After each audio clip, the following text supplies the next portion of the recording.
You might be wondering why I'm gazing up at the evening sky. Well, I'm stargazing. And to find out why that's important to the Brazilian flag, stick around.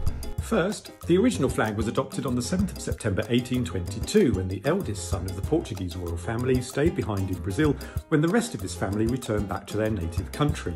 It is said that the prince's wife suggested the colours: yellow from the house of Habsburg, where she descended, green for her husband's house of Braganza, hence the flag's name of Auriverde, meaning yellow and green, centred with the imperial arms.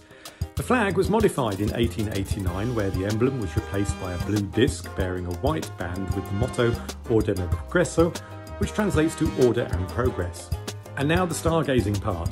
The stars represent the states within the country, and over the years these states changed, which resulted in the flag being modified in 1960, 68, 71, and finally the current flag was amended on the 12th of May 1992. And here's the point about these stars.